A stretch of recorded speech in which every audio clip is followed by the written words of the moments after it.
Greetings, YouTube.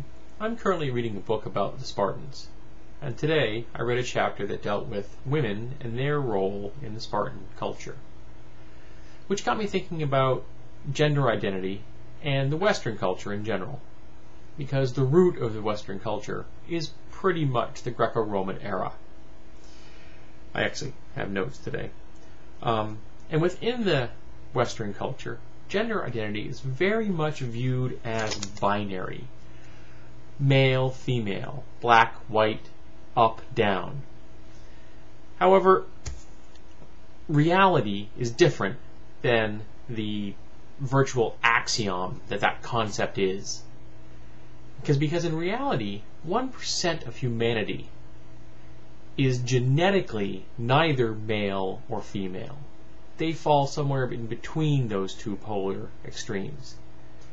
And that's over 60 million people. That's quite a few people. I think I've mentioned in the past in other videos that my ex-wife is transgender, currently living as a male. And I fully support my ex-wife in his pursuit of being male. I'm okay with it. I've got no issues with it at all. He's my friend, and I care for him, and I wish him the best. It does, however, make things a little complex when I discuss my ex-wife and I say him. But my ex-wife, when we were planning our wedding, invited a gentleman to our wedding, who is a crossdresser. Does not try to pass himself off as a woman. In fact, he's got a more substantial beard than I do.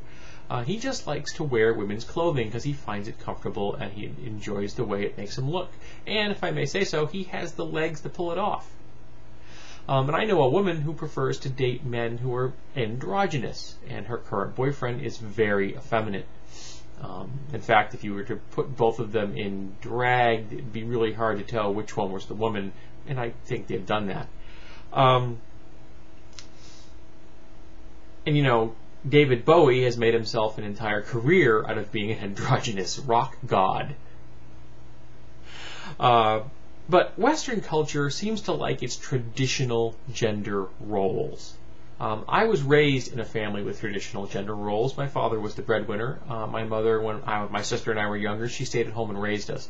When we got older, and both of us were in school, she got a job, but it was in an office environment, and again, it was very much traditional gender roles. She got into accounting, which is incredibly boring.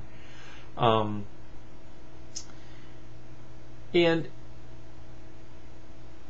one second. Okay. I find it interesting that Western culture seems to have more issues with gender identity than it does with sexual identity. That if a person is bisexual or gay, society seems to be more comfortable with that, and some of the gains in same-sex marriage in the last few years are a sign of that, I think, than they are comfortable with the idea of someone being ambiguous about their gender identity, or about flat out being the opposite of what the society says it's supposed to be, which of course isn't necessarily what is or isn't correct. It's very much, in my mind, up to the person in question. I would love if all of our documents and forms in the world no longer had a checkpoint that said male or female, because frankly, I don't think it matters. How does it matter what your gender identity is if you can do the job at hand? That's much more important to me. Unfortunately, transgender people and people who identify as any of a spectrum of gender identities don't really get equal rights in the United States, which distresses me and depresses me.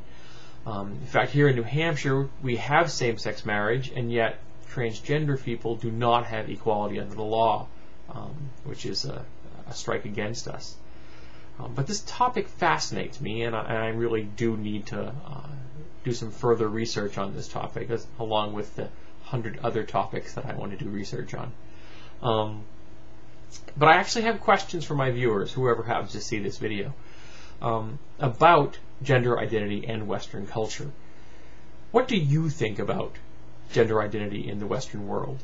Are you comfortable with people who are in some ambiguous manner about their gender identity, either indeterminate, androgynous, or they're passing themselves off as what you would perceive as a different gender than they are. If you are uncomfortable with that idea, why are you uncomfortable with it? I'm interested genuinely in knowing the answer, and I'm hoping if you can answer the question, the answer we get will help to educate both of us.